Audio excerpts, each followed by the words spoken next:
Bismillahirrahmanirrahim. Allahumma sholli ala sayyidina Muhammadin wa ala alihi wa sahbihi ajma'in. Rabbi shrah li sadri wa yassir li amri wahlul 'uqdatam min lisani yafqahu qawli. Amma ba'd. Yang terhormat Mbak Sugiati selaku guru penggerak ya PGB di dalam pendapat. Yang saya hormati Bapak Ibu Guru semuanya yang masih ini bisa hadir di ruang kelas ini, khususnya kita panjatkan kehadiran Allah Subhanahu wa Ta'ala, karena dengan limpahan dan taufik baiknya sampai dengan saat ini, siang ini semuanya masih dalam kondisi sehat, selamat, tidak ada dalam suatu apapun. Untuk itu mohon kita mengucapkan baik, alhamdulillahirobbilalamin. Salawat semoga senantiasa tercurah kepada junjungan kita Nabi Agung Muhammad Sallallahu Alaihi Wasallam.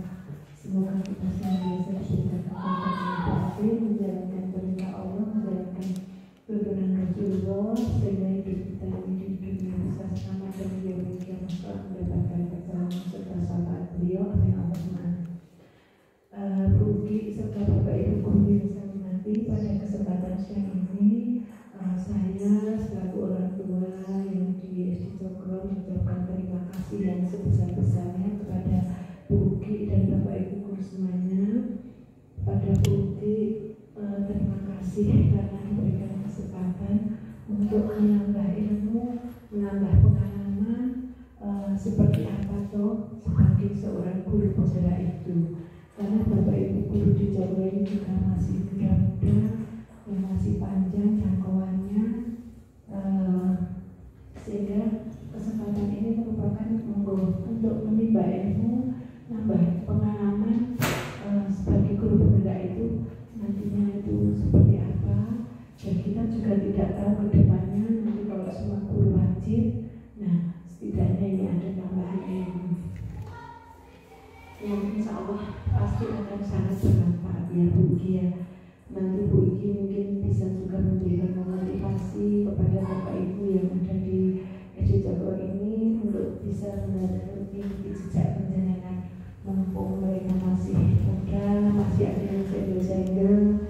Ini kesempatan ini, jadi saya mohon ini kesempatan ini kita manfaatkan untuk sesuatu yang akan membawa kemanfaatan bagi kita semua dan kaitan melaksanakan tugas memberikan pengalaman memberikan ilmu kepada anak. Tidak bijaksana kalau mengatur panjang lebar. Ini saja sebagai pembuka dari saya. Sekali lagi terima kasih Bapak Ibu guru sudah bersedia untuk mengikuti kegiatan ini, mensukseskan Mbak Uki yang saat ini baru dalam proses untuk menjadi guru. Saya akhiri, wassalamualaikum warahmatullahi wabarakatuh.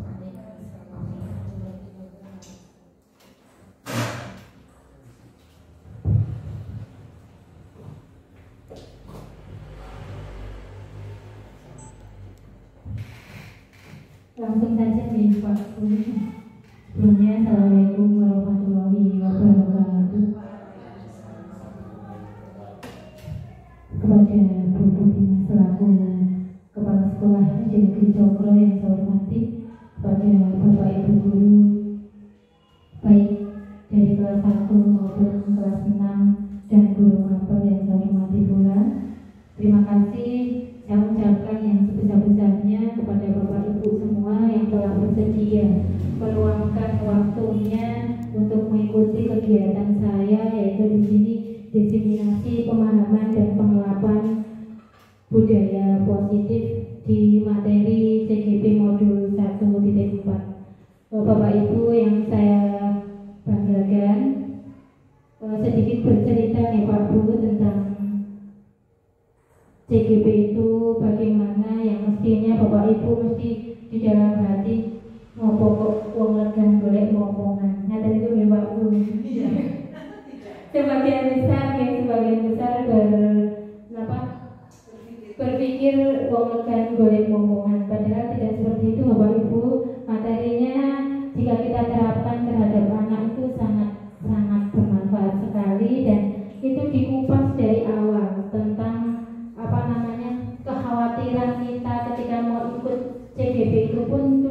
dibahas di awal, kekhawatirannya apa, terus nanti harapannya apa, itu nanti akan terpangkas di harapan. Jadi kekhawatiran kita yang kita rasakan itu di pembelajaran disuruh mengutarakan itu nanti, tapi kekhawatiran itu akan dipangkas dengan harapan-harapan kita. Itu jadi prosesnya dari awal sampai akhir itu semua apa yang ada di hati kita ternyata itu disuarakan. Jadi tidak usah khawatir bahwa Ibu nanti ketika mengikuti kegiatan yang bayangannya kita kegiatannya itu bertumpuk-tumpuk, itu ternyata tidak seperti itu Bapak Ibu. Alhamdulillah sejauh ini saya dan Pak Adit di SD saya ada 2, kebetulan saya sendiri dan guru di SD saya Pak Adit alhamdulillah juga dapat mengikuti kegiatan-kegiatan CGP, meskipun memang harus meluangkan waktu yang kita miliki. Maksudnya yang biasanya bisa berselancar HP ya kita kurangi berselancarnya. Itu sedikit berbagi ya Bapak Ibu. Jadinya tidak usah khawatir, kebanyakan tugas itu tidak Bapak Ibu. Langsung saja ya Pak Bu, di sini saya akan mendefinisikan tentang pemahaman dan pengalaman penerapan budaya positif.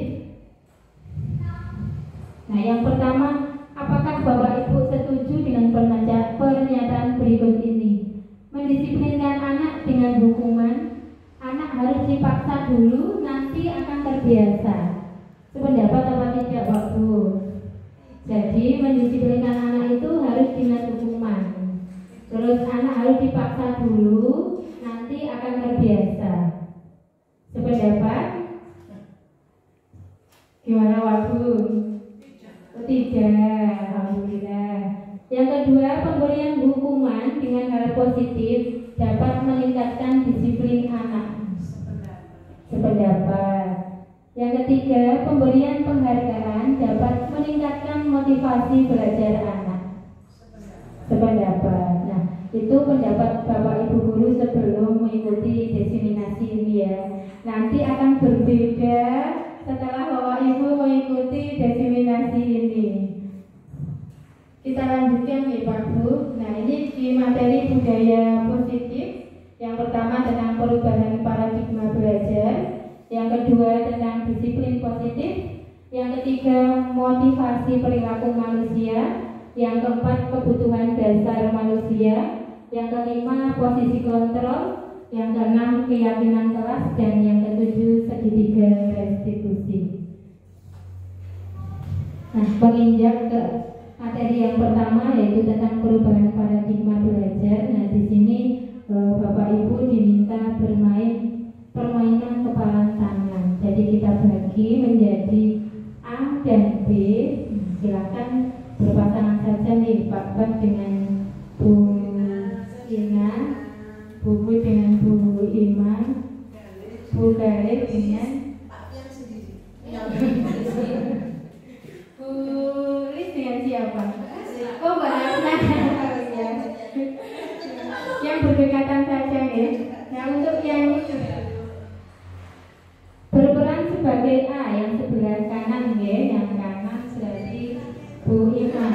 Bu Ima yang berperan sebagai A, yang sini Bu Lina yang sebagai A. Berpasangan dengan Pak Bak ya. Nah, peran si A, tugas si A adalah mengepalkan salah satu tangan. Nah, coba Bapak Ibu bayangkan bahwa Bapak Ibu itu sedang menyimpan sesuatu yang sangat berharga di dalam kepalan tangan Anda. Dan Anda perlu menjaga benda tersebut atau rahasia tersebut sekuat tenaga. Karena begitu pentingnya dalam kehidupan Anda. Jadi seolah-olah Anda itu sedang menyimpan suatu benda yang berharga atau sesuatu yang sangat rahasia. Nah, nanti tugas si B mencoba dengan segala cara untuk membuka kepalan tangan si A.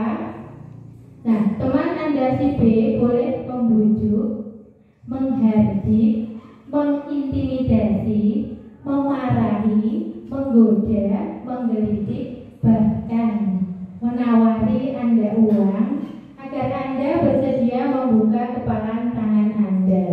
Nah, coba Bapak Ibu, sekarang kita praktekkan bersama-sama. Yang A, apakah nanti ada yang bersedia membuka atau tetap oh ya, ini bisa berdua ya, yang merayu Bugale dan Bulis. Ya betul Bu, idenya ya, karena ini 3 ganjil ya, jadinya yang tengah yang mengepalkan tangan kanan kiri. Monggo Bu, silakan dirayu, ditawari uang atau biar mau membuka tangannya di posisi tangannya.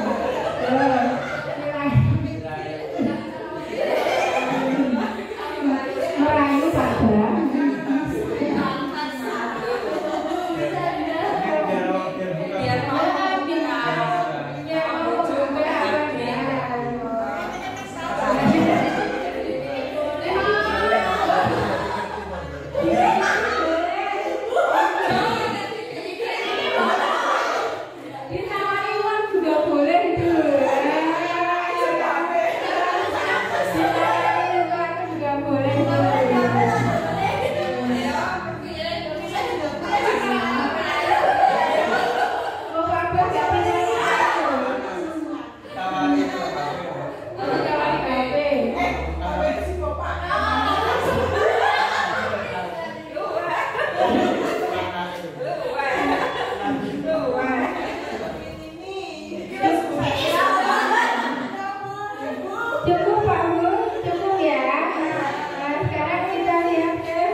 Nah, sekarang dari permainan tersebut, yang pertama, apakah Anda atau B membuka kepalan tangan Anda?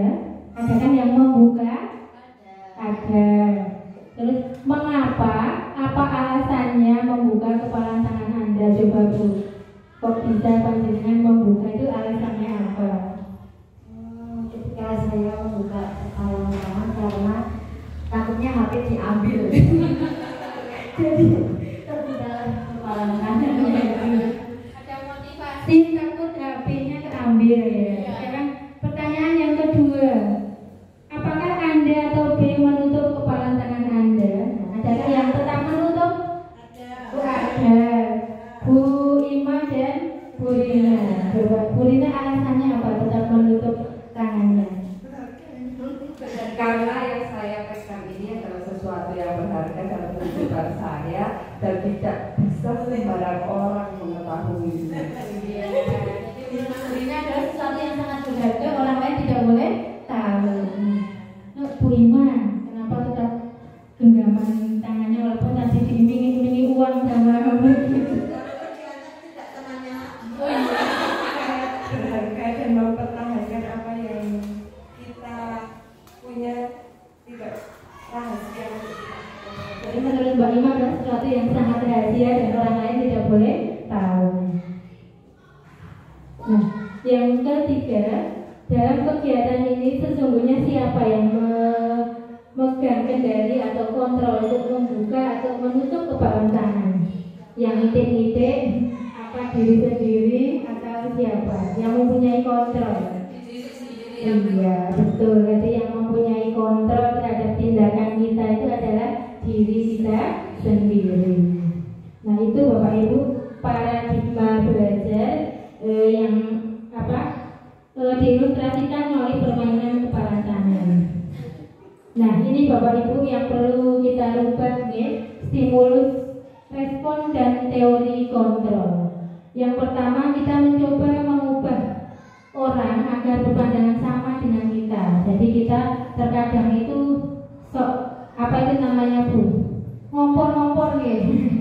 Agar orang itu punya pandangan sama seperti kita tentang baik itu orang lain atau anak-anak didik kita. Terkadang orang nek nakal jadi semua digiring untuk menjadi anak itu anak yang nakal. Padahal yang sebenarnya itu ke teori kontrol. Kita berusaha memahami pandangan orang lain tentang dunia. Jadi kita harus memandang bahwa setiap tindakan anak itu mempunyai alasan. Jadi nanti akan kita bahas lagi tentang sikap kebutuhan dasar manusia.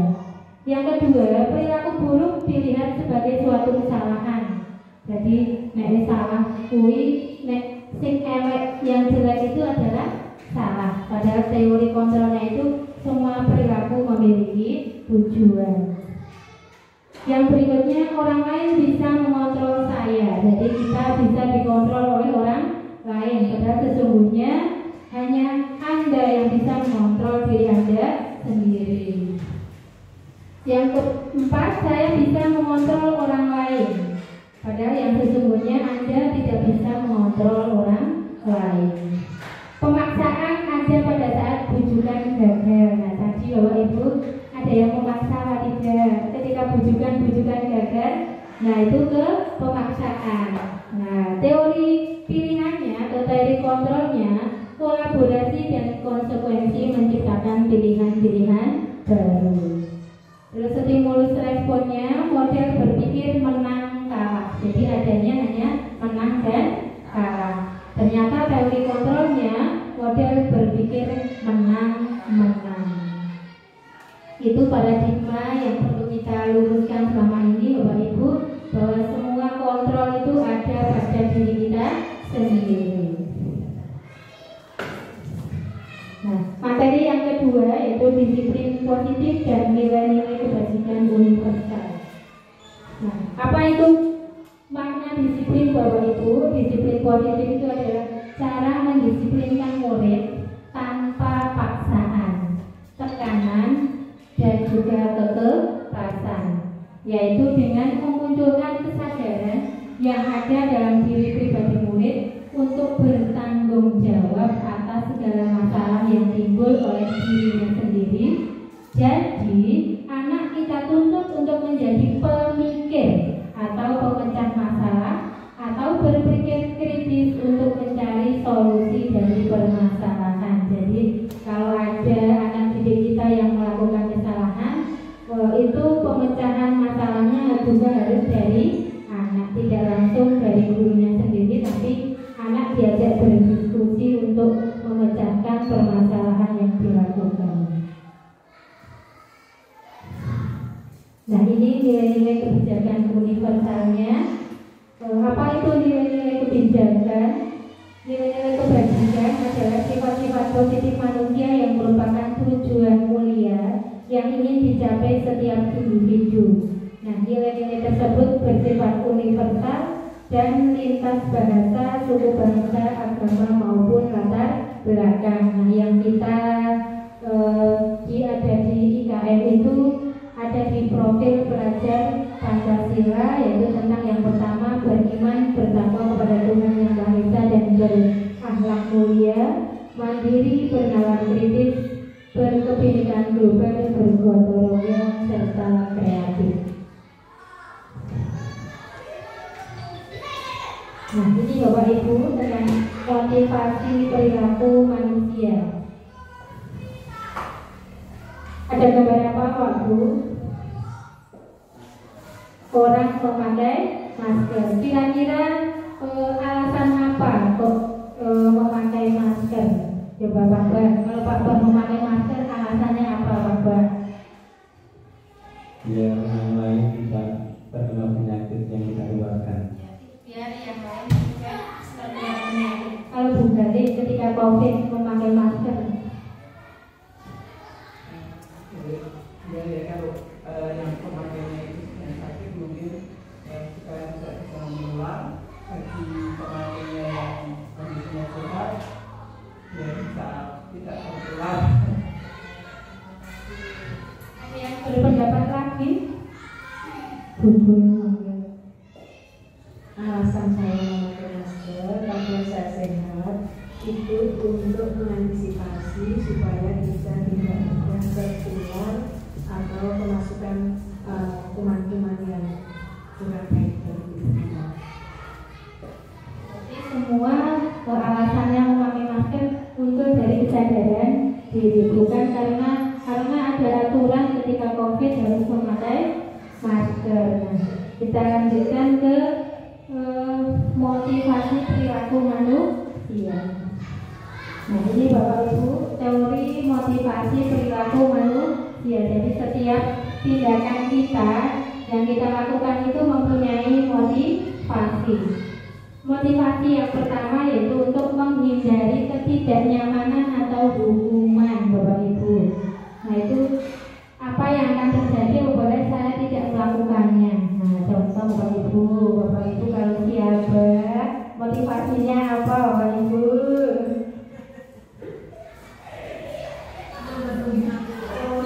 Nah, itu salah satunya ya, untuk menghindari ketidaknyamanan atau hukuman. Jadi terkadang kita itu melakukan sesuatu itu karena nomor satu itu waduh, karena nanti tidak dihukum.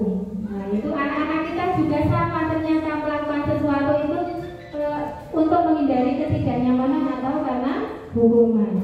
Yang kedua yaitu untuk mendapatkan imbalan dari orang lain atau institusi. Jadi melakukan sesuatu karena ingin mengharap imbalan. Nah, seperti anak-anak kita jika mereka mendapat hadiah itu juga akan termotivasi. Nah, ternyata motivasinya mereka melakukan sesuatu karena ingin mendapat hadiah. Nah, yang ketiga yaitu untuk menghargai dirinya sendiri. Nah, jadi kita melakukan sesuatu itu harusnya itu karena kita menghargai dirinya sendiri, menghargai diri kita sendiri. Nah, itu adalah motivasi perilaku manusia. Kalau yang karena hukuman dan karena penghargaan itu adalah motivasi eksternal. Sedangkan yang untuk menghargai dirinya sendiri itu karena motivasi internal, jadi tumbuh dari kesadaran setiap individu. Nah, itu yang paling motivasi yang paling tinggi itu adalah karena untuk menghargai diri kita sendiri.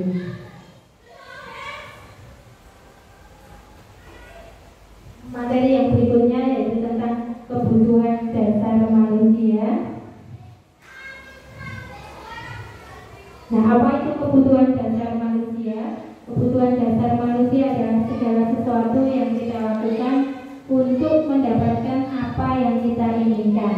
Jadi seluruh tindakan yang kita lakukan itu memiliki tujuan tertentu, dan semua usaha terbaik yang kita lakukan adalah dalam rangka agar kebutuhan dasar kita terpenuhi dengan baik. Jadi kita melakukan sesuatu itu adalah sesungguhnya untuk memenuhi kebutuhan dasar kita. Nah, apa saja itu kebutuhan dasar manusia?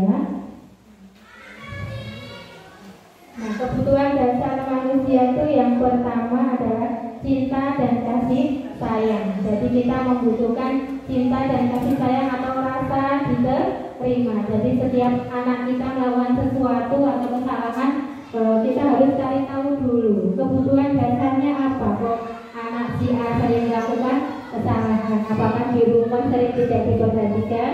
Kalau si A di rumah sering tidak diperhatikan, berarti dia membutuhkan sebuah cinta kasih atau kasih sayang atau rasa diterima, sehingga di sekolah anak tersebut bertindak tidak sesuai dengan yang kita harapkan. Yang berikutnya yaitu penguasaan. Jadi kebutuhan dasar akan penguasaan. Yang berikutnya yaitu kebebasan, dan yang keempat kesenangan.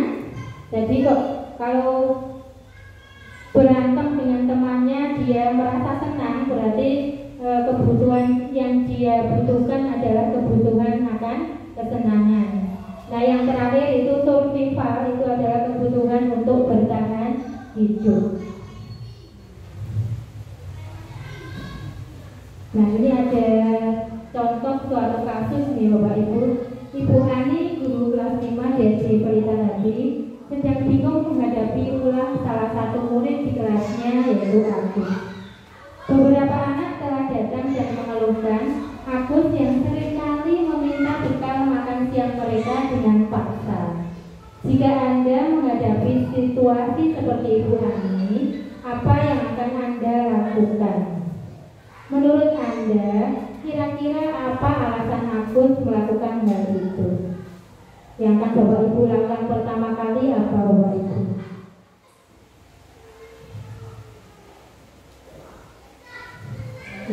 Apa Bu Rin? Yang akan pertama kali Anda lakukan itu apa?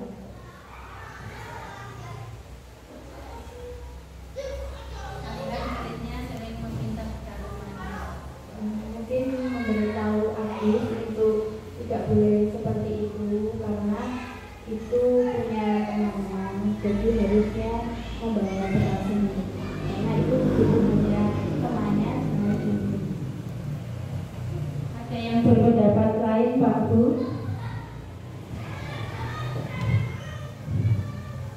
Pak Baya, ada umit-umit dari tadi. Ya.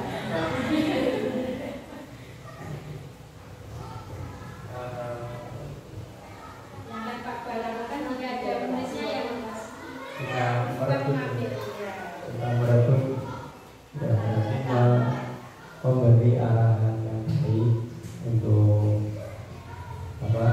aku sendiri jangan suka memaksa biar sebaiknya seperti apa untuk meminta yang baik seperti itu. Terus alasannya kenapa kok memaksa sebetulnya mungkin dari guru dari tahu dulu kenapa mencari alasan sama aku kenapa saya memaksa.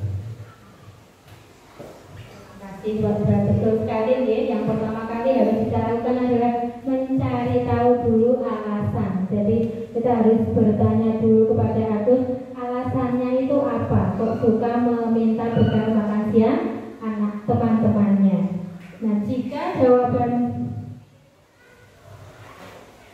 ini ya Bapak Ibu, dalam konteks penerapan disiplin positif, Ibu Hani sebaiknya mencari tahu alasan Agus melakukan tindakan tersebut. Betul yang dikatakan Pak Bah, bahwa kita harus mencari tahu alasan mengapa Agus melakukan tindakan tersebut.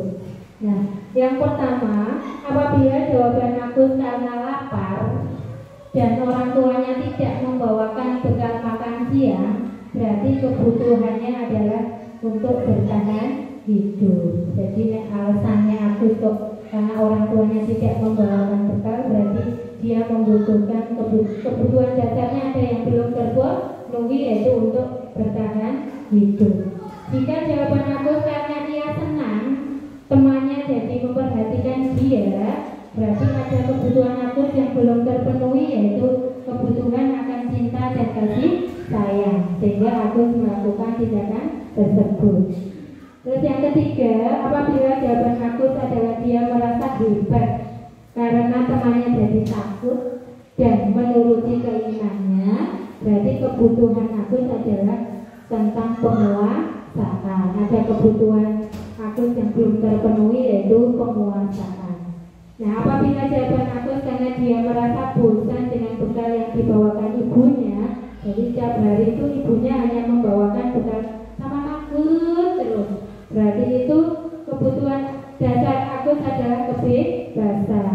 Agus butuh berpendapat bahwa saya itu bosan kalau setiap hari dibawakan bekal dengan nakes terus. Yang terakhir, apabila jawaban Agus adalah karena iseng saja dan dia menikmati ekspresi wajah temannya yang kesal karena diambil makanannya, berarti kebutuhannya Agus yang dibutuhkan yaitu kebutuhan kesenangan. Jadi setiap tindakan anak kita itu mempunyai alasan.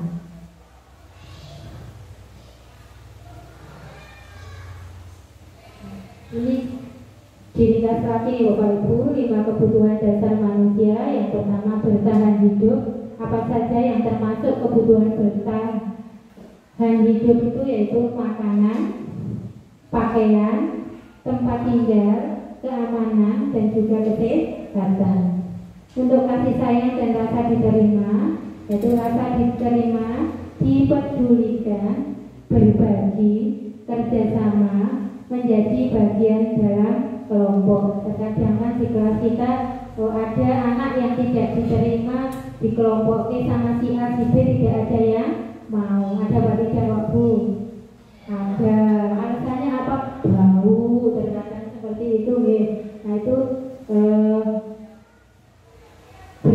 membutuhkan kasih sayang dan rasa diterima.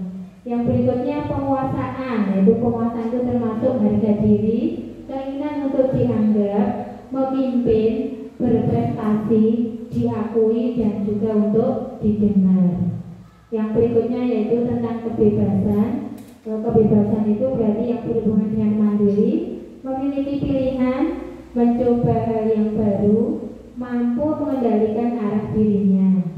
Untuk kebutuhan kesenangan berarti bermain, humor, antusiasme dan juga tertawa. Mungkin ada anak-anak kita yang waktu bermainnya itu sangat-sangat terbatas di rumah karena sekolahnya sudah sampai sore, di sekolah masih dipaksa untuk belajar, sehingga kesenangan anak-anak dirampas, sehingga dia menyalurkannya dengan menjahili temannya agar dia merasa senang kalau menjahili, bisa menjahili temannya. Dia merasa senang jika membuat temannya menangis. Itu juga ada, Bapak Ibu.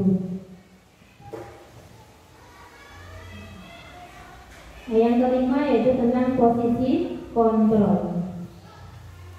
Nah, 5 posisi kontrol guru ya Bapak Ibu. Yang pertama itu sebagai penghukum. Nah, jadi kalau ada anak-anak kita yang salah, langsung dihukum, dan hukumannya itu tidak sesuai dengan kesalahan yang dilakukan. Contoh, misalkan anak-anak tidak mengerjakan PR, hukumannya membersihkan kamar mandi. Itu adalah tipe guru penghukum. Yang kedua, posisi kontrol guru sebagai pembuat rasa bersalah. Yang ketiga, posisi kontrol guru sebagai teman. Yang keempat, sebagai pemantau. Dan yang kelima yaitu sebagai manajer. Kira-kira posisi kontrol kita yang sering kita lakukan ada di posisi kontrol apa Bapak Ibu? Yang sering kita lakukan: menghukum, membuat rasa bersalah, menjadi teman untuk anak-anak kita. Pemantau. Kalau Pak Ustaz sukanya memantau katanya. Kalau Mbak siapa namanya, Mbak Kiki, selama ini seringnya di posisi kontrol yang mana?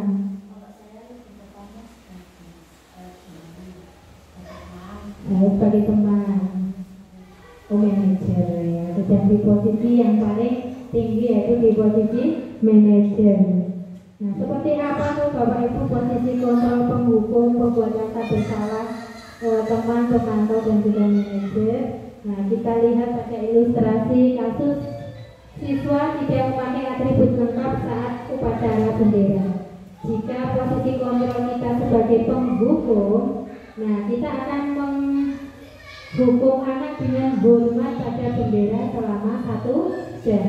Nah, jika kita masih melakukan itu, berarti posisi kontrol kita ada di posisi penghukum. Nah, yang kedua, pembuat merasa bersalah. Nah, biasanya dengan kata-kata barangkali ibu atau bapak harus memberitahu kamu selalu saja mengecewakan bu guru, kamu selalu saja berbuat seperti itu. Nah, itu namanya posisi kontrol guru sebagai pembuat merasa bersalah. Nah, yang ketiga, jika ada anak yang tidak memakai atribut, kita ayo dong ikuti aturan sekolah, tolong bantu ibu atau bapak ya, sekali ini saja. Ya sudah, tidak apa-apa. Lain kali jangan sampai berbuat seperti ini lagi ya. Nah, kalau kita seringnya berucap seperti itu, berarti posisi kontrol kita sebagai teman. Terus yang berikutnya, kamu tidak melanggar peraturan sekolah. Nah, ini kalau Pak Bah tadi pemantau, berarti yang sering diucapkan Pak Bah, kamu tidak melanggar peraturan sekolah. Kamu tahu konsekuensinya. Setelah upacara, kamu beli atributnya ke koperasi dan jangan diulangi lagi. Jadi ada kaitannya dengan pelanggaran yang dilanggar. Untuk yang terakhir itu adalah posisi yang paling tinggi, yaitu sebagai posisi manajer. Nah, yang dilakukan biasanya, apakah kamu tahu kesalahan kamu? Nah, kita menggali dulu ke informasi ke anak. Jangan-jangan anak kita bersalah tapi tidak merasa bersalah. Ada nggak Bapak Bu? Kita sendiri juga kadang-kadang seperti itu. Kita salah tapi merasa tidak bersalah. Nah, ternyata kita harus tanyakan dulu, apakah kamu tahu kesalahan kamu? Kira-kira bagaimana kamu perbaiki kesalahan kamu? Jadi anak diberikan untuk berpikir. Jadi tidak serta-merta kita yang mendikte. Jadi yang pertama kita tanyakan dulu alasannya apa, terus apa yang akan dilakukan. Jadi kalau anak sudah sadar itu sebuah kesalahan, nanti akan bisa bagaimana cara memperbaiki kesalahannya. Itu tuntutannya yang paling tinggi, yaitu sebagai manajer. Apakah kita harus selalu sebagai manajer terus? Tidak, Bapak Ibu. Terkadang kita juga boleh tergantung kasusnya, jadi kita mau memilih posisi kontrol yang mana. Dan apakah selalu berhasil? Tidak juga selalu berhasil. Jika belum berhasil, maka kita harus cari tahu lebih dalam lagi kebutuhan dasar apa yang belum terpenuhi oleh anak. Jika si A kok sering melakukan kesalahan yang sama, kita sudah di posisi manajer juga belum berhasil juga, nah kita boleh mencari tahu latar belakang anak tersebut. Jangan ada kebutuhan dasar anak yang belum terpenuhi. Nah, yang berikutnya yaitu tentang keyakinan kelas. Nah, ini pasti sangat-sangat baru di Bapak Ibu. Apa itu keyakinan kelas? Nah, mengapa harus keyakinan kelas? Mengapa tidak peraturan saja? Nah, untuk mendukung motivasi intrinsik, nah seperti tadi motivasi perilaku manusia itu ada dari luar dan ada dari dalam. Nah, yang paling bagus itu dan agar terus terpatri di diri anak itu harus muncul dari dirinya sendiri. Nah, kembali ke nilai-nilai keyakinan tadi, lebih menggerakkan seseorang dibanding mengikuti serangkaian peraturan. Jadi untuk mendukung motivasi intrinsik itu kita harus kembali ke nilai-nilai atau keyakinan-keyakinan agar lebih menggerakkan seseorang dibanding mengikuti serangkaian peraturan. Jadi keyakinan kelas itu hampir sama dengan peraturan, hanya saja keyakinan kelas itu dibuat dengan bersama anak-anak.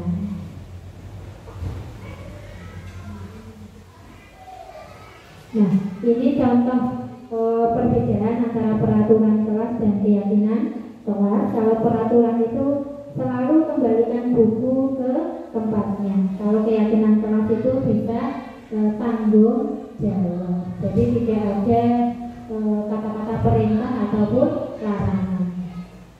Dilarang mengganggu orang lain. Nah, maka keyakinan kelasnya bisa menghormati orang lain. Hadir di sekolah 15 menit sebelum pembelajaran dimulai. Maka keyakinan kelasnya boleh menghormati orang lain atau berkomitmen. Dilarang melakukan kekerasan. Jadi nanti keyakinan kelasnya bisa keselamatan dan juga menghormati orang lain.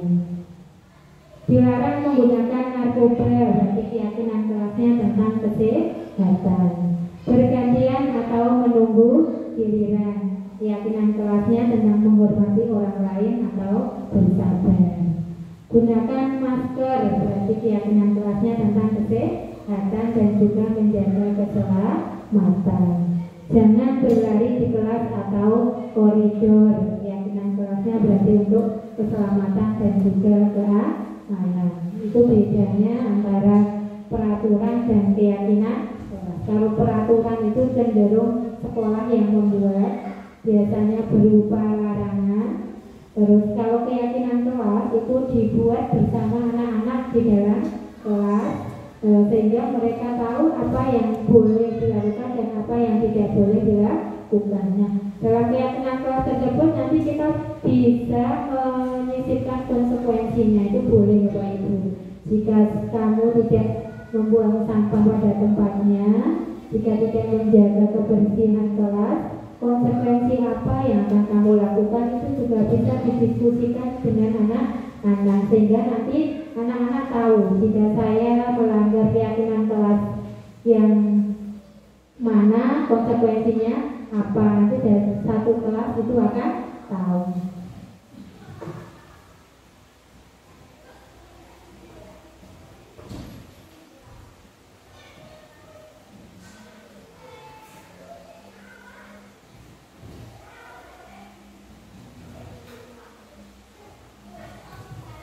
Nah, itu tadi Bapak Ibu, dalam keyakinan kelas itu ada hukuman, konsekuensi, dan restitusi.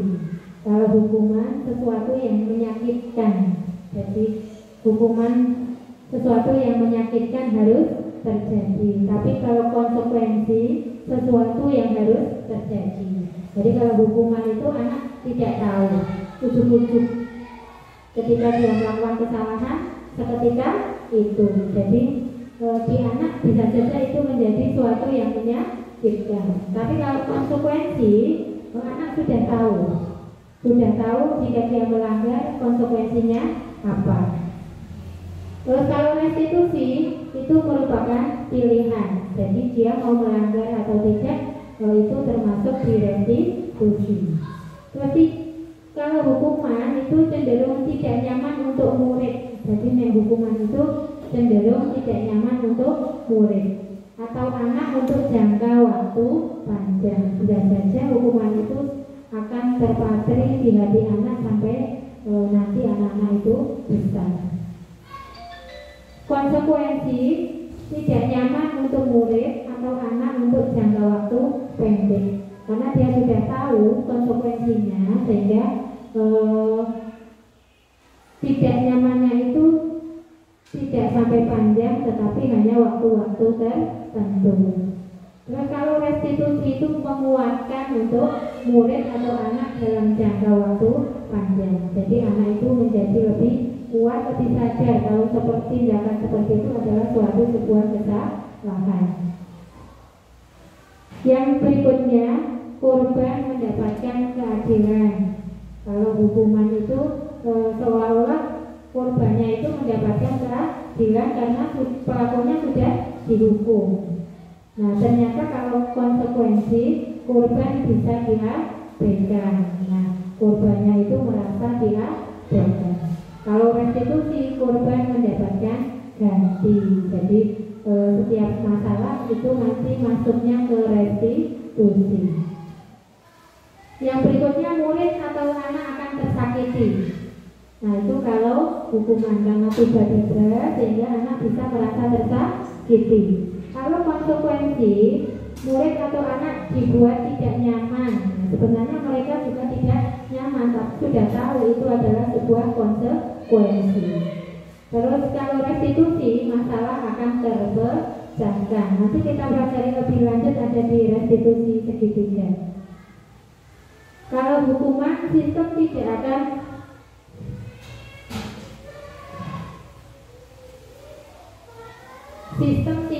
berjalan bila murid tidak takut. Jadi nek dihukum anaknya tidak takut, itu sistemnya tidak akan berjalan. Kalau konsekuensi memerlukan monitoring dan supervisi terus-menerus dari guru. Sedangkan kalau restitusi, murid belajar bertanggung jawab untuk perilakunya. Yang berikutnya, berlaku hanya pada sebuah institusi, tidak berlanjut pada kehidupan nyata. Terus kalau konsekuensinya, membantu penerapan mengikuti peraturan dalam masyarakat. Kalau di restitusi, fokus pada pemecahan masalah dalam jangka waktu panjang. Nah, ini kalau di penghukum atau hukuman, peraturannya adalah kamu harus titik-titik. Kalau konsekuensi, apa peraturannya, mampukah kamu melakukannya, terus baru ucapan terima kasih. Dan di restitusi, apa yang kamu yakini, apa yang bisa kamu lakukan untuk memperbaiki masalah ini. Yang berikutnya, murid atau anak membenci peraturan, sehingga kalau itu masih menggunakan peraturan biasanya, karena peraturan itu biasanya yang tidak disenangi oleh anak-anak, maka murid atau anak cenderung membenci peraturan. Terus kalau konsekuensi, murid atau anak menghormati peraturan karena anak sudah tahu konsekuensinya, sehingga anak-anak akan lebih menghormati peraturan tersebut. Kalau di restitusi, murid atau anak menghormati dirinya dan juga orang lain. Jadi setiap tindakan kita sesungguhnya Bapak Ibu itu adalah untuk menghargai diri kita sendiri.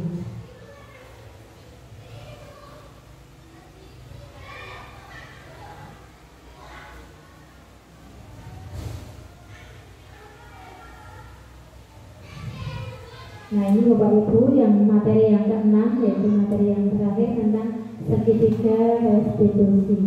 Jadi apa itu segitiga restitusi? Nah, restitusi itu sendiri adalah proses menciptakan kondisi bagi murid untuk memperbaiki kesalahan mereka sehingga mereka bisa kembali kepada kelompok mereka dengan karakter yang lebih kuat. Restitusi juga merupakan proses kolaboratif yang mengajarkan murid untuk mencari solusi untuk masalah mereka dan membantu murid berpikir tentang orang seperti apa yang mereka ingin menjadi, atau tujuan mulia dan bagaimana mereka harus memperlakukan orang lain. Itu adalah tentang restitusi.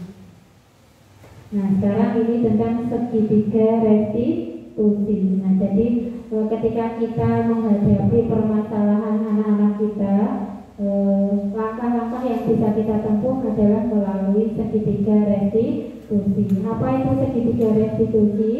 Itu adalah suatu proses dialog yang dijalankan oleh guru agar dapat menghasilkan murid yang mandiri dan bertanggung jawab. Nah, urutan tindakannya, yang pertama itu adalah menstabilkan identitas. Jadi kita harus memahamkan anak dulu apakah sudah merasa bersalah atau belum. Itu berarti menstabilkan identitas. Yang kedua, validasi tindakan yang salah. Jadi tindakan yang salah itu divalidasi dulu, alasannya apa, sehingga kita bisa ke penyelesaian masalah, yaitu dengan menanyakan keyakinan. Jadi keyakinan kelas yang mana yang sudah dilanggar, terus apa yang akan kamu lakukan. Jadi itu setiap ada anak yang melakukan kesalahan, kita sebaiknya menggunakan tahapan segitiga restitusi. Tidak serta-merta langsung dihukum, tapi kita harus merestitusi anak tersebut terlebih dahulu. Jika dilakukan untuk Bapak Ibu guru bisa juga Bapak Ibu. Nah, jika di sekolah kita ada guru yang melakukan kesalahan, itu juga bisa direstitusi dengan langkah yang pertama, stabilkan identitas dulu, validasi tindakan yang salah, baru menanyakan keyakinan. Nah, ini menstabilkan identitas Bapak Ibu. Berdasarkan prinsip membuat kesalahan adalah bagian dari proses pembelajaran. Jadi setiap anak melakukan kesalahan itu adalah sesungguhnya proses pembelajaran. Kata-kata apa yang bisa kita ucapkan? Yaitu yang pertama, berbuat salah itu wajar. Jadi untuk menstabilkan identitas anak itu bisa berkata berbuat salah itu wajar. Tidak ada manusia yang sempurna. Ibu atau bapak juga pernah melakukan itu. Bapak atau ibu tidak mau mencari siapa yang salah, tapi ibu atau bapak ingin mencari solusi dari permasalahan ini. Kamu berhak merasa begitu. Misalkan ada anak yang diambil makanannya, dia mempertahankan, tapi pada akhirnya berbuat berkelahi. Bisa kita stabilkan dengan kamu berhak merasa begitu. Jika ibu di posisi kamu juga akan melakukan seperti itu. Itu di menstabilkan identitas. Yang berikutnya yaitu validasi tindakan di Bapak Ibu berdasarkan prinsip perilaku berupaya memenuhi suatu kebutuhan tertentu. Jadi setiap anak itu sesungguhnya berperilaku untuk memenuhi kebutuhan dasar yang belum terpenuhi. Kita bisa dengan berkata kamu pasti punya alasan mengapa melakukan hal itu, atau padahal kamu bisa melakukan yang lebih buruk dari ini ya. Terus yang berikutnya, kamu patut bangga karena telah melindungi sesuatu yang penting buat kamu. Terus kamu melakukannya karena mempertahankan sesuatu yang penting bagi kamu. Itu contoh-contoh kalimat yang bisa kita gunakan di tahapan validasi identitas.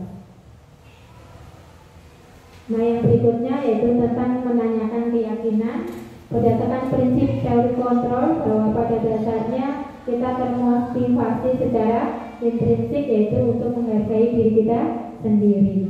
Kita bisa menggunakan kalimat apa keyakinan kelas kita, nilai-nilai apa yang telah disepakati bersama, seperti apa gambaran sebuah kelas ideal menurut kamu, atau kamu ingin menjadi orang seperti apa. Nah itu di tahapan terakhir yaitu menanyakan keyakinan. Setelah itu baru dilanjut apa yang akan kamu lakukan untuk memperbaiki masalah yang kamu lakukan. Jadi anak kita berikan kesempatan untuk memecahkan permasalahan yang dia lakukan. Nah, sekarang sharing pengalaman sebelum dan sesudah mempelajari budaya positif. Nah, jadi di sini itu materi tentang budaya positif Bapak Ibu. Nah, yang terakhir yaitu sharing pengalaman sebelum dan sesudah mempelajari budaya positif. Saya ingin mendengar refleksi dari Bapak Ibu. Pengalaman apa yang Bapak Ibu dapatkan? Terus perasaannya bagaimana? Terus penerapan ke depan mau bagaimana? Silakan boleh diorek-orek terlebih dahulu. Terus nanti saya minta 1 atau 2 guru untuk menyampaikan refleksinya. Yang pertama, perasaannya bagaimana ketika mengikuti diseminasi saya? Ngantuk, ya tidak apa-apa. Karena jamnya jam siang. Terus dan yang karena ini jam siang sehingga biasanya Bapak Ibu mungkin mengobrol ya tentang anak-anaknya atau menghibah ibu. Terus perasaannya bagaimana? Terus apa yang didapatkan? Terus penerapannya bagaimana? Silakan diangan-angan dulu, tidak apa-apa. Nanti saya minta 1 atau 2 guru untuk menyampaikan secara langsung.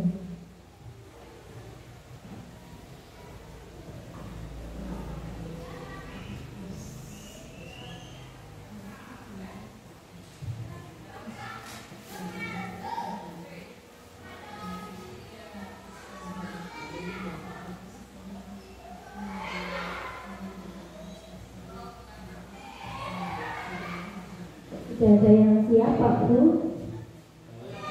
Oh bukan, ini kata apa? Pak Balaki juga nggak bawa Bapak.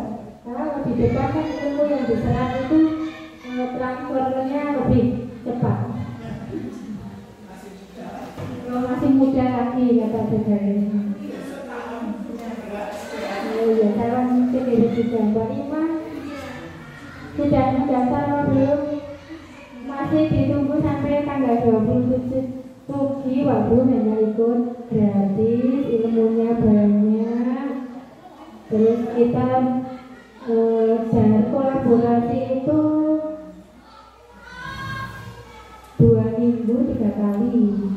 Yang lain belajar mandiri. Tugas-tugas kan juga sudah banyak yang di share ya. Jadi kita di angkatan terakhir kan sudah ada punya angkatan-angkatan sebelumnya, sehingga tidak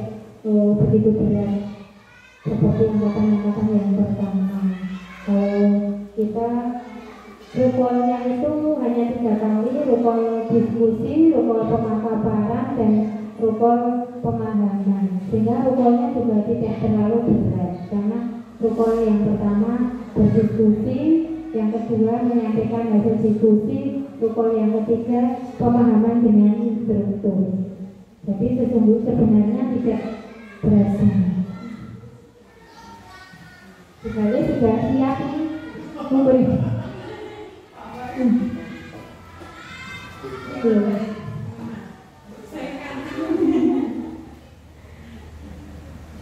Guru apa juga tidak apa-apa Pak, tidak harus guru kelas.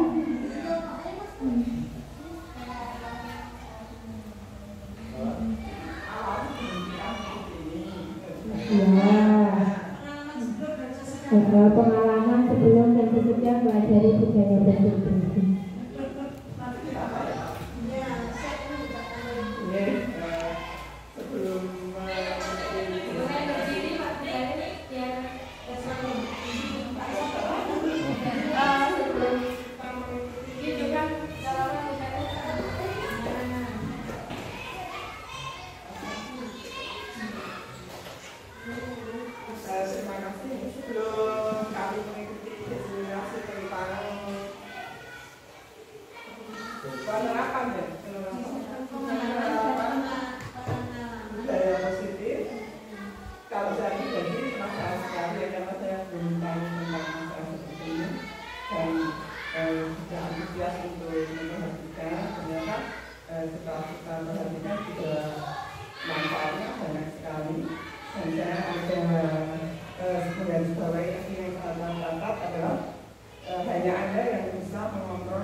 Permasalahan-permasalahan yang muncul di dalam lingkup sekolah kita ya. Misalnya kita semua bisa memahami hal seperti itu, mengontrol diri sendiri. Ternyata hanya Anda yang bisa mengontrol diri sendiri. Jadi kalau kita sudah memahami hal seperti ini, insya akan mengurangi perasaan atau pernyataan-pernyataan menyalahkan ke orang lain. Akhirnya segala sesuatu itu kita kendalikan pada diri sendiri. Karena saya juga terus ada yang tadi untuk ke anaknya itu adalah seandainya kita itu bisa menerapkan teori atau hal-hal yang seperti ini kok kayaknya kok enteng, bukan enteng tapi kita selalu ada jalan keluar untuk mengatasi setiap permasalahan yang ada atau yang muncul pada tempat hidup kita. Saya pengalaman di SD kami sering sekali ada pemberian seperti mengejek teman. Soalnya kemarin ada yang sampai berkelahi seperti itu. Mungkin kalau ini karena waktunya hanya sebentar ya, jadi untuk materinya bagi saya kalau memang faktor usia, saya juga menyerahnya tidak begitu banyak. Jadi mungkin seperti ini perlu diadakan sebentar. Yang sebenarnya itu masalah dari institusi itu juga akhirnya kita juga, karena saya juga pengalaman sudah banyak ya menjadi guru, tapi kok setelah membaca ini kok kayaknya kok ada masalah mudah untuk mencari jalan-jalan. Ini itu yang saya terang dan saya sangat positif sekali dengan mungkin saya itu bisa kita oleh teman yang lain. Terima kasih Pak Jaya Jadi yang telah memberikan refleksinya. Ternyata kenakalan-kenakalan anak didik kita itu tidak serta-merta adalah sebuah kesalahan. Jadi kita harus mencari tahu dulu alasannya melakukan kesalahan itu apa, atau adakah kebutuhan dasar anak yang belum terpenuhi, dan nanti bisa kita selesaikan dengan sedikit restitusi. Nah, Bapak Ibu guru juga bisa kalau ada yang di restitusi gitu. Ada tambahan dari yang lain, saya persilakan. Monggo Bapak, kayaknya udah mau berpendapat.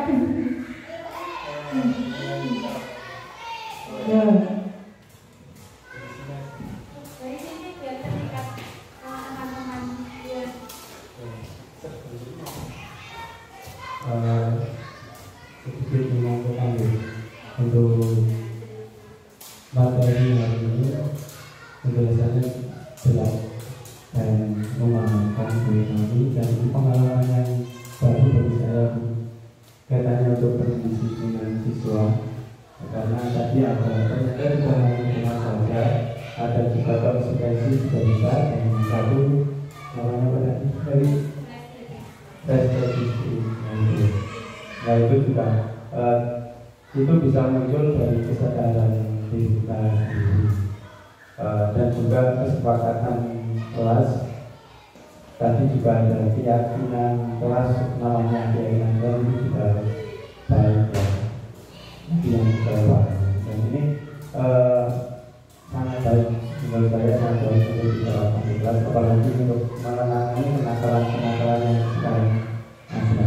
Kalau timbul dari diri sendiri, insya Allah bisa berjalan dengan itu yang saya pahami, dan banyak ilmu yang baru ya untuk mendiskusikan siswa dari saya, dan untuk kedepannya insya Allah ini bisa saya terapkan kepada anak didik kami di SD Cokro tentunya, untuk menangani kenakalan-kenakalan yang ada di SD kami. Cukup dari saya. Terima kasih pada Pak Bastian yang telah memberikan refleksinya. Ya, memang ini adalah hal baru di Bapak Ibu. Ini ada yang belum saya paparkan sebenarnya Bapak Ibu tentang dampak dari jika kita memberikan anak itu sebuah pembelajaran atau hadiah. Itu ternyata juga ketika belajar mempelajari budaya positif, ternyata pembelajaran atau pemberian hadiah juga tidak baik untuk anak, karena itu bisa menimbulkan rasa iri di hati anak-anak yang lain. Nanti ketika itu tidak ada hadiahnya, dia juga tidak akan melakukan hal itu karena tidak ada hadiahnya, dan mematikan kreativitas anak juga.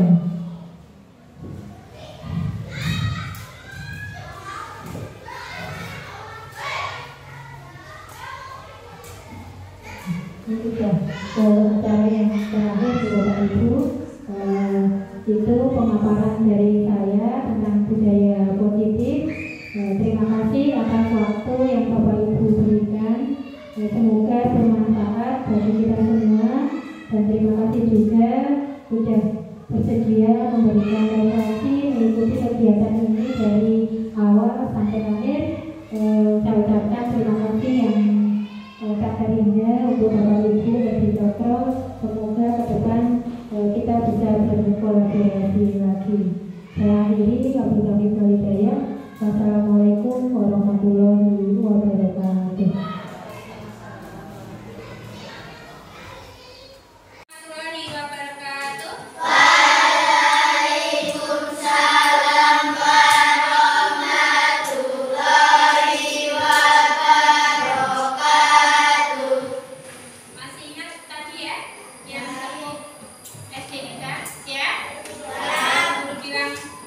Siapa kita?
menjaga fasilitas kelas. Yang tidak sesuai dengan keyakinan kelas itu yang bagaimana?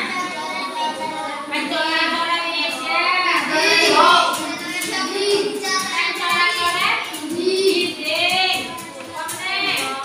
Mencoret-coret tembok. Bicara sendiri. Fasilitas mas, yang fasilitas, keyakinan yang fasilitas, merusak fasilitas sekolah. Itu yang tidak yang berikutnya menjaga kebersihan kelas. Berarti yang bagaimana? Membuang sampah di kelas. Apa lagi? Membuang sampah di laci. Nah, itu termasuk yang tidak sesuai dengan keyakinan.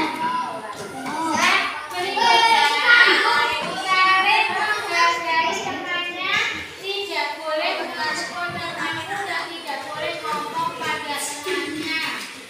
Jadi yang ini saling menghargai. Yang tidak sesuai dengan saling menghargai yang bagaimana? Menjelek-jelekan temannya, mengejek,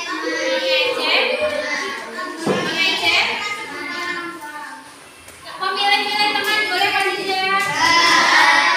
Termasuk yang itu apa tidak? Adakah yang suka milih-milih teman?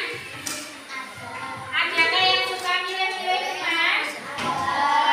Ya, berarti sekarang karena sudah menjadi keyakinan kelas kita, memilih-milih teman boleh apa tidak? Boleh apa tidak? Nah, masih adakah keyakinan kelas yang akan kita tambah? Ada apa tidak? Mau ditambah apa cukup itu? Ada yang mau ditambah? Bolehkah mencontek? Perlu ditambahkan apa tidak?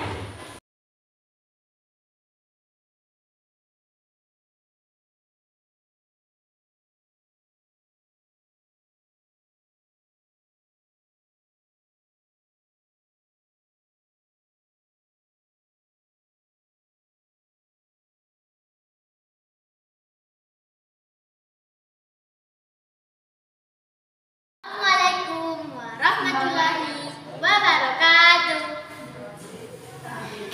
Perkenalkan, nama saya Pernita Rahmawati. Saya dari kelas 5 SD Negeri Salam. Hari ini saya belajar membuat keyakinan kelas. Perasaan saya saat membuat keyakinan kelas sangat bahagia. Pembelajaran yang saya dapatkan saat membuat keyakinan kelas, tadinya saya tidak tahu apa itu keyakinan kelas, bagaimana cara membuatnya. Hari ini saya tahu apa itu keyakinan kelas dan cara membuatnya. Penerapannya saya akan selalu menaati keyakinan kelas.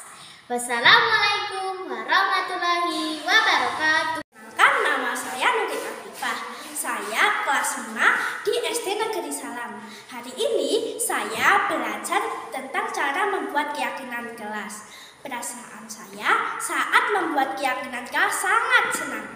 Pembelajaran yang saya dapatkan saat membuat keyakinan kelas adalah tadinya saya tidak tahu apa itu keyakinan kelas, bagaimana cara membuat keyakinan kelas. Hari ini saya jadi tahu apa itu keyakinan kelas. Penerapannya ke depan saya akan selalu menaati keyakinan kelas. Wassalamualaikum warahmatullahi wabarakatuh. Dulu mendengar dari teman-teman kamu kalau Mas Lukman sering buang air kecil di halaman belakang sekolah, betul begitu Mas Lukman? Terus kamu pasti punya alasan mengapa kok Mas Lukman buang air kecilnya di belakang halaman sekolah? Bau, Bu. Oh, bau. Kenapa kamar mandinya kok bisa bau? Oh, kalau pipis pada nggak dikerucut seperti itu. Nah, berbuat salah itu wajar ya. Bu Guru juga pernah berbuat salah. Nah, di sini Bu Guru tidak akan mencari siapa yang salah. Itu yang tidak menggerujuk atau Mas Lukman yang pipis di belakang halaman sekolah. Tapi Bu Guru ingin mencari solusi dari permasalahan ini. Nah, kamu tahu keyakinan kelas yang sudah disepakati? Menurut Mas Lukman, keyakinan kelas mana yang sudah Mas Lukman langgar? Kebersihan lingkungan. Oh, kebersihan lingkungan.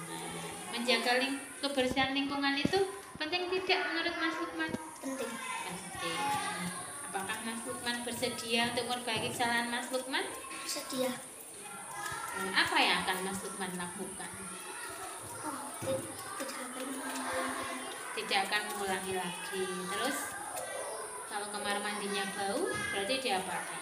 Oh, digerujuk. Ya, bagus ya Mas Lukman. Mas Lukman tidak akan mengulangi lagi. Ya. Terima kasih ya Mas Lukman. Semoga Mas Lukman besok tidak melakukan lagi dan kamar mandinya bisa lebih bersih. Saya senang sekali karena diajak berdiskusi dengan Ibu Guru untuk selalu menjaga kebersihan diri dan lingkungan sekitar. Saya harus menjaga kebersihan tersebut karena itu adalah tanggung jawab kami. Ke depan saya tidak akan mengulangi lagi dan akan membuang air kecil di kamar mandi.